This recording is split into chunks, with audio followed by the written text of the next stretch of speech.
Bella a tutti raga, qui è Miro ed eccoci qua in questo nuovo video. Finalmente abbiamo accantonato questa maledettissima giornata di Serie A.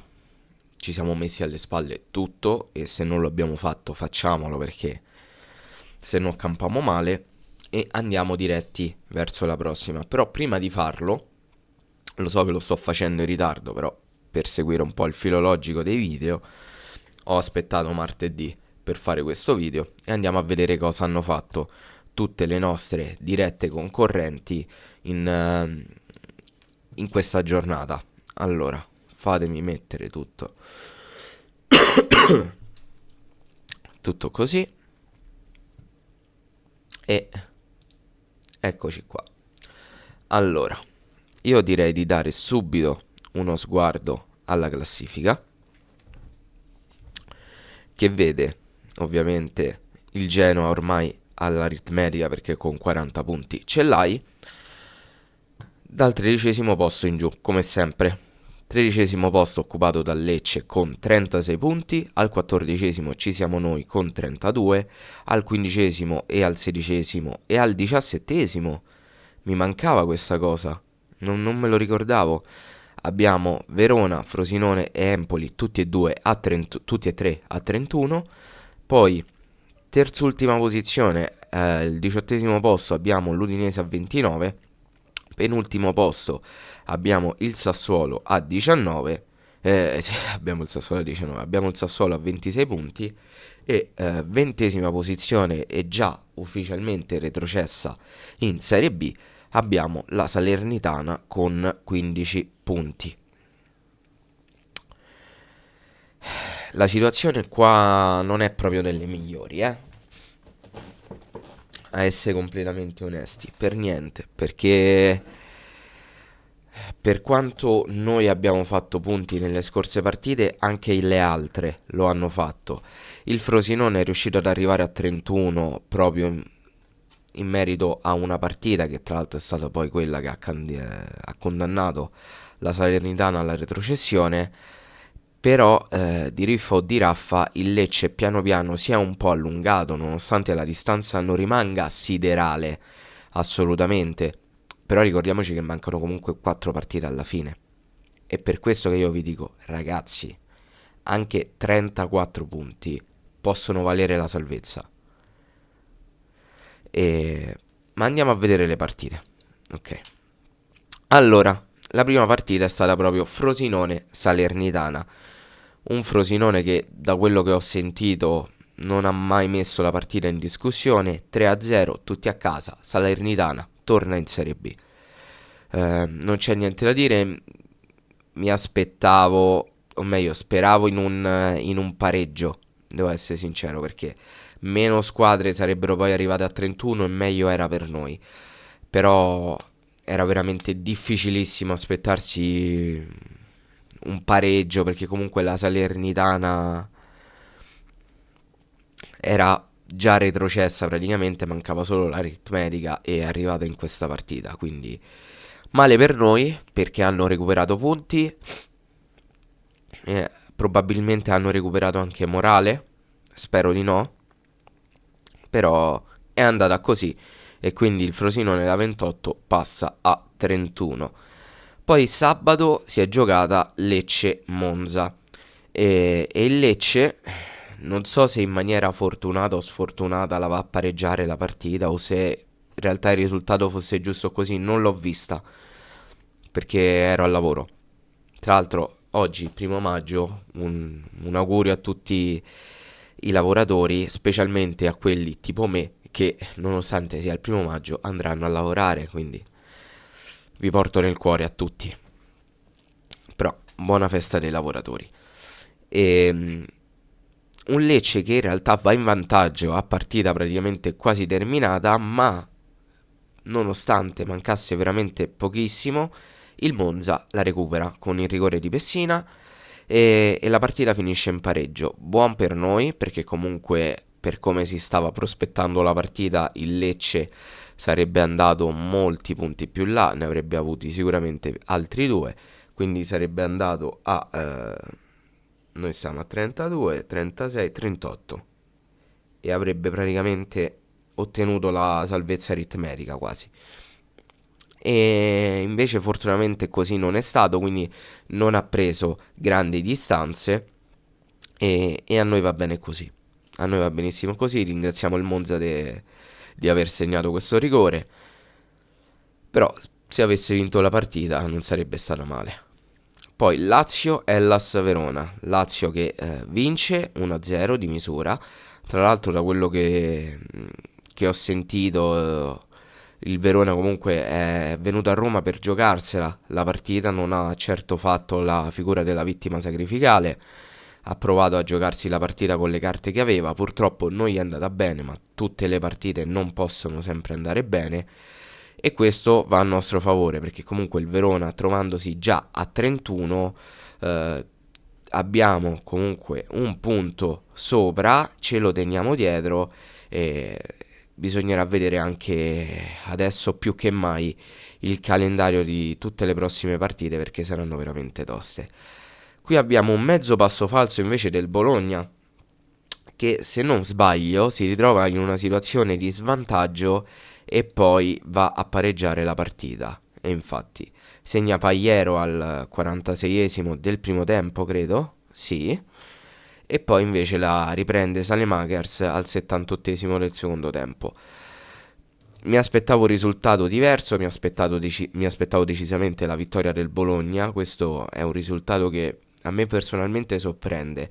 Non so come sia stata la partita, dubito che ci possa essere tanto la mano di Cannavaro in questa partita, ma questo lo vedremo anche dalle prossime perché è un po' prematuro parlarne.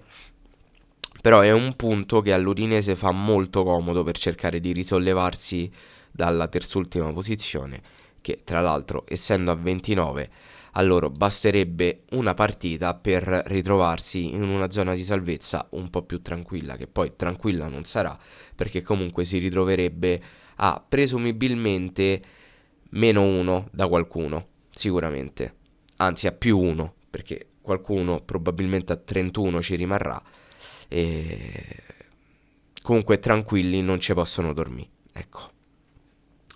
Atalanta-Empoli 2-0, risultato che sinceramente mi aspettavo, non mi sorprende più di tanto nonostante l'Empoli nelle ultime partite fosse ritornata a fare bene, tra tutti in mente abbiamo la partita contro il Napoli. È un risultato che mi rende felice perché comunque l'Empoli è una di quelle squadre che era arrivata a 31 punti, quindi se riusciamo a tenercela dietro a me va molto molto bene, perché paradossalmente è quella che mi preoccupa di più l'Empoli, perché ha dimostrato che nei momenti positivi della squadra riesce a giocare bene e rendere bene, e quindi a fare molti risultati utili. Quindi più non me la voglio prendere con i tifosi dell'Empoli, però più batoste prende e più siamo contenti noi, come è logico che sia. Penso che lo stesso discorso valga per loro. E poi, in conclusione, tralasciando Genoa Cagliari, di cui abbiamo già ampiamente parlato e su cui stenderei un velo pietosissimo, abbiamo la manita della Fiorentina sul Sassuolo. Un 5-1 nettissimo che sancisce, secondo me, la retrocessione del Sassuolo, che ancora deve arrivare quella effettiva per aritmetica. Però il Sassuolo lo dicono tutti, ma questa volta lo dicono tutti perché effettivamente è vero. Il Sassuolo è retrocesso nel momento in cui si è infortunato Berardi, che era l'unico uomo in grado di tenere questa baracca in piedi. Dal momento del suo infortunio, tra l'altro infortunio anche abbastanza importante che lo terrà fuori dagli europei e a me dispiace perché comunque è un giocatore che può essere utile. Il Sassuolo è una squadra completamente da rifondare. Acquisti sbagliati, acquisti anche fatti con intelligenza ma che non vengono sfruttati. Tra tutti, essendo e vivendo comunque a Roma, mi viene in mente il fatto che loro abbiano per esempio puntato su Kumbulla e guardate qua 4,2, un giocatore che rientrava dall'infortunio. Hanno puntato su Volpato e non so quanto abbia giocato questa. Ah no, 20 partite le ha fatte Volpato. Non tutte, però le ha fatte. Però solo 4 partendo da titolare. Che non è proprio una media fantastica. Quindi campagna acquisti abbastanza discutibile del Sassuolo. Mista a sfortuna, ha portato inevitabilmente a una stagione da dimenticare. In questo 5-1 attesta il fatto che il Sassuolo ormai ha mollato le redini. Ballardini non poteva fare altro, nessuno poteva fare altro. Se fosse rimasto Dionisi, penso che la solfa sarebbe cambiata di poco, o forse addirittura sarebbe stato meglio tenere Dionisi. Ma a noi questo va benissimo, va bene così. Il Sassuolo ce lo stiamo giocando. E amen, ce ne faremo una ragione. Adesso andiamo a vedere la prossima giornata e sugli sconti salvezza cominceremo il sabato con Sassuolo Inter, partita sulla carta che tende leggermente in un'unica direzione, però non vorrei che questi fanno la sorpresa. Speriamo di no, speriamo ovviamente di no, ma sulla carta la partita può finire solo e soltanto in un modo. Poi domenica 5 abbiamo quasi la totalità degli scontri di salvezza perché ci saranno anche delle partite che vedranno proprio squadre lottare per la salvezza, scontrarsi tra di loro e è questo il caso. Cagliari-Lecce a mezzogiorno e mezza, orario del cazzo, un orario veramente di merda. Le partite di mezzogiorno e mezza ho notato che tendono ad essere proprio brillantissime, bellissime.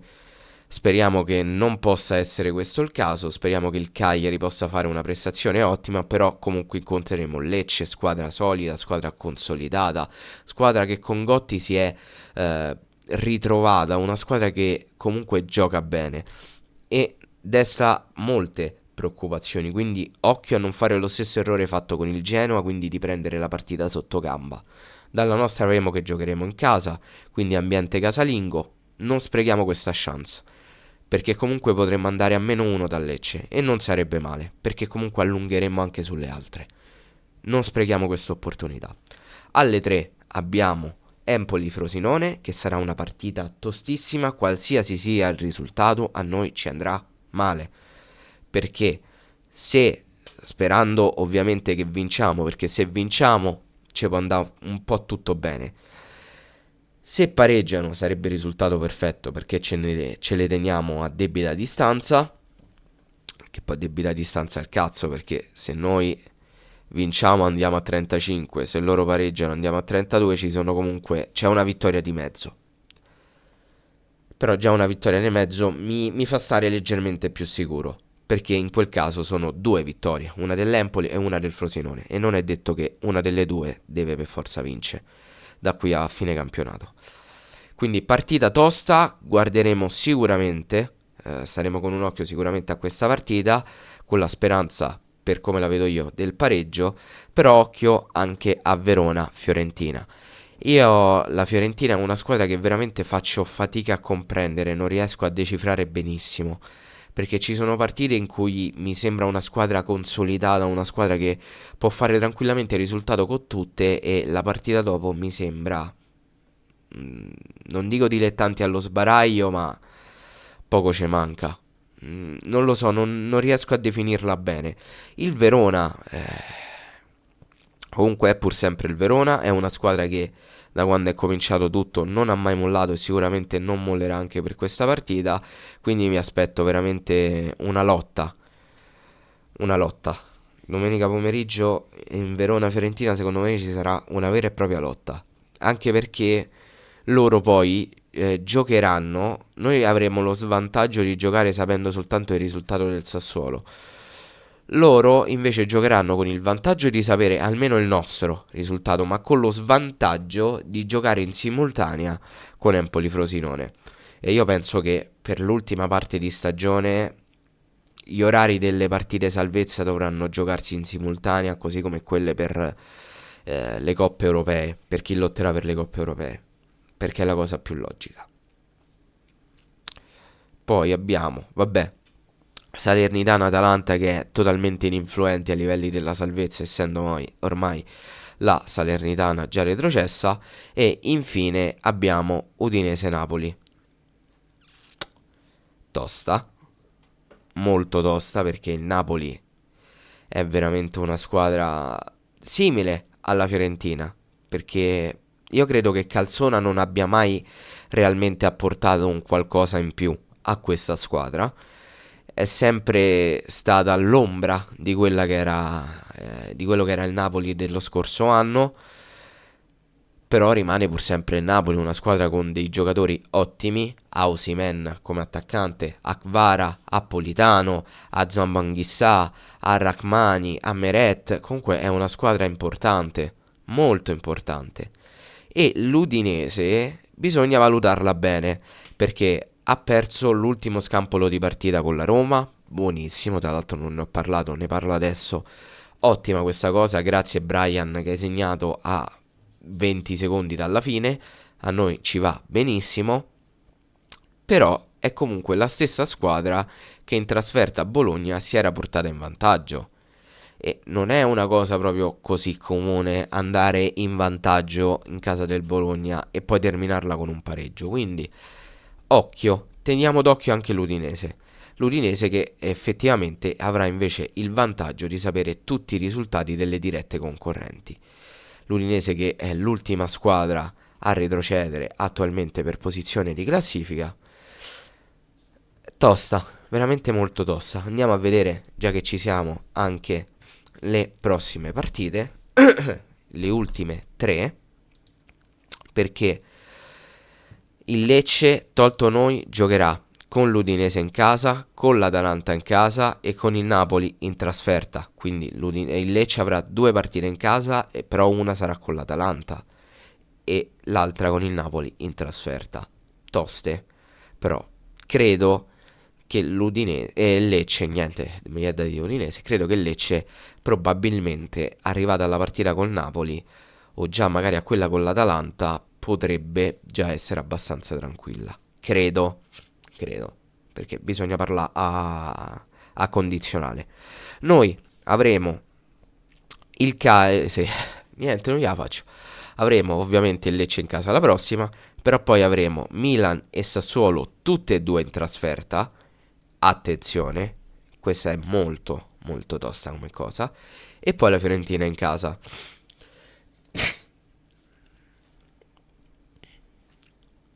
È male. Non è un ottimo calendario. Perché comunque rischi seriamente che tu alla penultima giornata incontri un Sassuolo che in realtà sia già retrocesso. E quindi anche vincendo potresti non essere aritmeticamente salvo o potresti non aver ancora ottenuto la salvezza.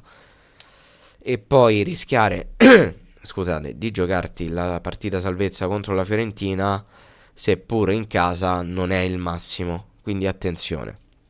Il Verona invece incontrerà adesso la Fiorentina, poi avrà il Torino sempre in casa, squadra comunque molto ostica, Salernitana in trasferta e Inter in casa all'ultima giornata.